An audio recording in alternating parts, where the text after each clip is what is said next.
Every empire falls. That is certain, no matter how long they reigned and how far their rule stretched. From the Romans who ruled for over 1,000 years, to the Ottomans who spanned continents, and the USSR that changed the political landscape of the modern world.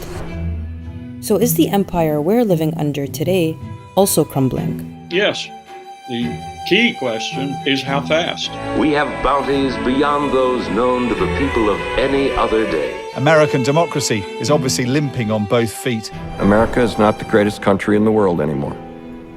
The US empire is falling, and there are 3 symptoms of its impending demise that we can see from looking to the past. Let's start with the oldest of the bunch. These videos are made possible by our supporters on Patreon. If you'd like to help us tell more stories like this, you can become a paying member through the link in the description. Now back to the video. The Roman Empire oversaw the lives of millions of people. Remnants of its great reign still stand in cities across the world, a testament to their reach and influence in the lands they conquered. Never has Rome been greater or stronger than now. But then, after 1,000 years of domination, it fell. And just like Rome wasn't built in a day, it didn't fall in one either. Instead, the fall of the Roman Empire was death by 1,000 cuts. But there's one factor in particular we're going to look at: internal decay. At the height of its grandeur and its glory, a civilization so powerful it could never be conquered from without. Yet it found the seeds of its destruction within itself. There was a huge disparity between the lives of the elite and the commoners. Rome's elites lived in grand estates, hosting lavish, decadent banquets where they'd feast on peacock tongue and wine from naked waiters. Every one of these senatorial families has holdings all over the Roman Empire. They're the equivalent of small multinational corporations. They are wealthy in a way that is impossible for us to understand. The poor lived a very different reality. They worked menial jobs and lived mostly on bread and porridge, living in overcrowded, badly built buildings, prone to collapse and spreading disease. The games are all about the Roman emperors giving the people what they need, and it's always described as bread and circuses. They had to feed the people of Rome, but once they were fed, they had to be entertained. Let the games begin! There were famines, peasant uprisings, and slavery, and the Roman tax system disproportionately impacted the lower classes, while the wealthy often avoided taxes through exemption or corruption. This is now a new era of Roman history. Rome is no longer what it was. Rome is in decline. The middle class was shrinking, and the economy became increasingly polarized between the very rich and the very poor, all fueling resentment and instability. So what does this tell us about the US? Home they've always dreamed of, the happiest investment they have ever made. The middle class was once a symbol of the American dream. It meant owning your own home with a white picket fence, a car, kids going to school, a perceived ease and quality of life that couldn't be found anywhere else in the world, and that anyone could achieve so long as they worked hard enough. We are a prospering people, wherever we live, or earn our livelihood. But for the past few decades, that's all become increasingly out of reach for lots of Americans. Some people skipping meals because they simply can't afford it. The number of people experiencing homelessness in a single night went up 12%. Every year, hundreds of thousands of people are literally asking for donations to afford medical treatment. Our roads and bridges are crumbling, our airports are out of date, and the vast majority of our seaports are in danger of becoming obsolete. But Americans from the grocery store to the gas station are seeing their budgets tighten every single month. And the changes suggested would mean higher taxes for the average American family, widening America's already massive income gap. 90% of the wealth is right here in the top. And then the lower middle class, they've got 0.3% of a piece. Yeah, they have some crumbs there. And the poorest, they have no pie. In fact, they have less than no pie. They actually have a bill for pie. They're in pie debt. They're struggling to meet rent or mortgage payments, repay college loans, to repay loans for a car. While the wealthy have become steadily wealthier, wages have been stagnant and costs of living have surged. And it's not like these changes are mutually exclusive. It's off the backs of workers, off the exploitation of the American masses, that the wealthy continue to engorge themselves. Elon Musk has officially become the richest person in the world. His net worth has crossed the $400 billion mark. companies buying out the housing market, insurance companies making healthcare unaffordable, politicians taking money from lobbies to protect corporate interests and fill their own pockets, and the working class is well aware. Hoarding wealth is so harmful, so unethical, so rage-inducing. Billionaires should not exist. So you talk about teacher's salary, $2,000 in rent, $400 car payment, you got insurance, you got groceries, electricity. I don't understand how people are affording life right now. For 5 stitches, $3,800. What? It's so freaking hard to live here. North America is one big scam. And then there's the internal social and political decay. People have become disenchanted with the illusion of American democracy, of its promises of equality, of equal opportunity for all as long as you pick yourself up by your bootstraps. You can see a sea of people all united under one cause. They are protesting for racial equality. The murder of a healthcare executive has led to online popularity for the shooter. Mangione has emerged in some circles as a sympathetic figure fighting the system. All this leads to political instability, economic trouble, and social unrest, which weakens the empire at its core. But an empire is bigger than its center.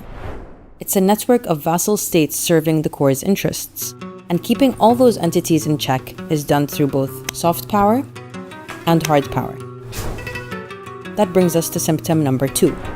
To understand soft power and how it plays into imperial decline, let's look at the Ottomans. It was a huge empire, dominated by a Turkish dynasty that had its origins in Asia Minor. The Ottoman Empire was one of the most powerful and enduring empires in history, spanning 3 continents at its height.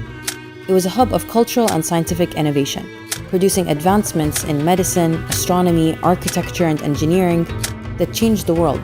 They ruled a considerable mix of peoples and faiths. There was no great history of ethnic tension, even though there was a history of massively complicated ethnic and confessional coexistence. It lasted almost 600 years, until it didn't. One factor that contributed to its demise was its waning influence over the peoples and territories it had under its control, also known as the loss of soft power.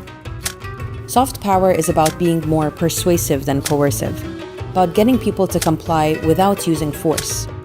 In the case of the Ottomans, it was a delicate balance of diplomacy and cultural influence. But over time, the empire's ability to foster loyalty among diverse groups was eroding, aided by rising nationalism within these communities. The Greeks were the first to rebel against the Ottoman shackles. The minute you start getting a political world, this system is going to break down. And that is what happens in the 19th century, and that is the great conundrum for the empire. People stopped buying into the vision of the empire and began to break off and pursue their own interests. Now, the US has been really good at soft power. It began after World War II, when the US positioned itself as a global leader promoting democracy, economic growth, and cultural influence. Joe's the king because he can buy more with his wages than any other worker on the globe. It is the most important idea that the United States has contributed to the world.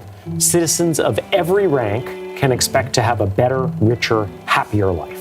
It helped rebuild war-torn Europe, set up major global institutions where it continues to hold significant power, and has exported music, television, and pop culture across the world for decades. And the messaging of this soft power has been consistent and clear. Shining city upon a hill. After 200 years, she's still a beacon, still a magnet for all who must have freedom. But for soft power to work, for people to buy into the fantasy and want to participate, they need to see credibility and moral consistency. Now, just to be clear, the US has violated the principles it preaches since its founding, not to mention since its emergence as a global hegemon. It seems the majority of people were willing to overlook that and buy into the American dream. But the illusion is falling apart. The mob tore down scaffolding, battled their way through the last line of police defense, and broke into the Capitol building itself. At home, the land of democracy, liberty, and human rights hasn't kept up the best image in recent years, and it's not any better abroad. The US has spearheaded and overseen devastating wars, crippling debt, human rights violations, and environmental damage across the world. which has made it hard to take preaching of democracy and freedom seriously. America no longer charts a course and therefore has lost all rights to set it, and even more so to impose it on others. Disillusionment with American values is growing, and in its panic, the empire continues to thrash and bully to stay relevant. That's where hard power comes in, and brings us to the third symptom of the fall of an empire. This one is best illustrated by the Soviet Union. Now, the USSR ideologically rejected the idea of imperialism, but the reality is that it looked and acted like an empire. The Soviet Communist Party has not faced a serious internal threat to its political rule since the 1920s.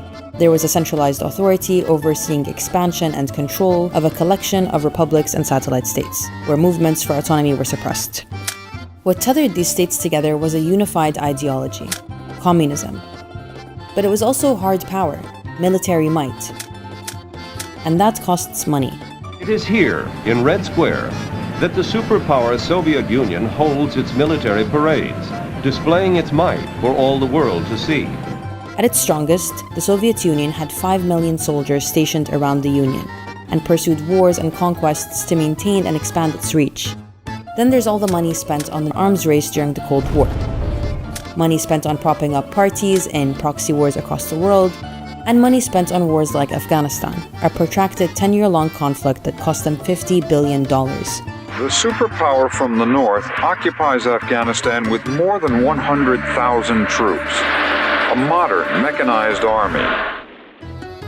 Eventually, the cost of keeping the empire in check became unmanageable, and the economy took a hit.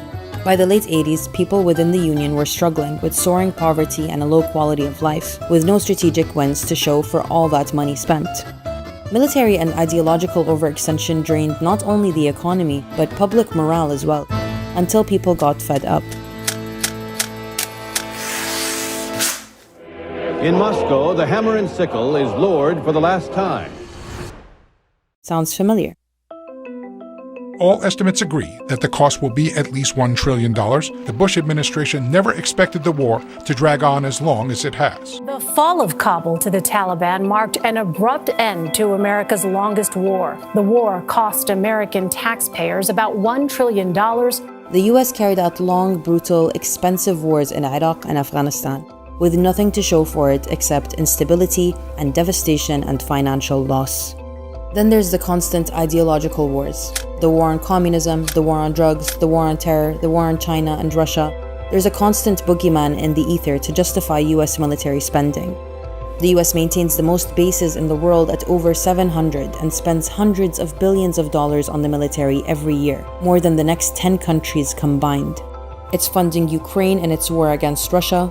It might support Taiwan in a war against China.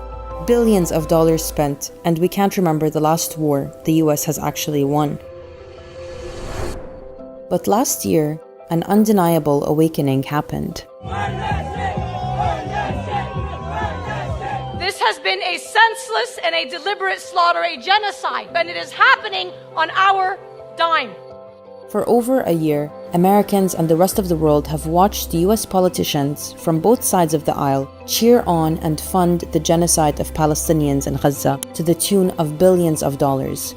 It has shattered the idea that the US is a beacon of justice and human rights, and irreversibly cemented the hypocrisy of American moral exceptionalism.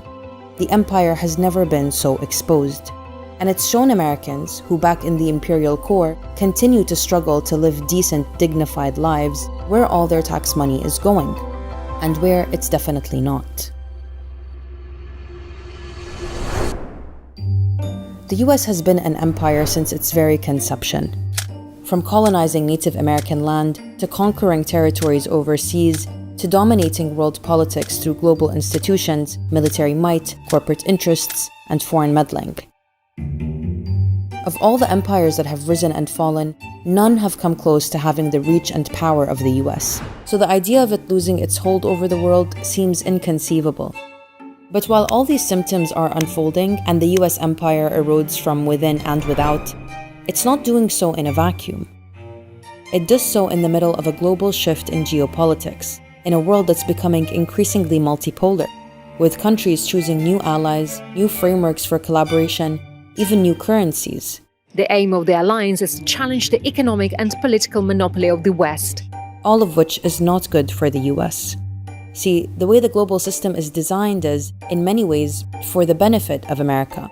From reliance on the dollar, US aid, and US debt, to fear of US sanctions, vetoes, and foreign intervention, we live in a world full of systems and institutions designed to prop up the US and keep the rest of the world in check.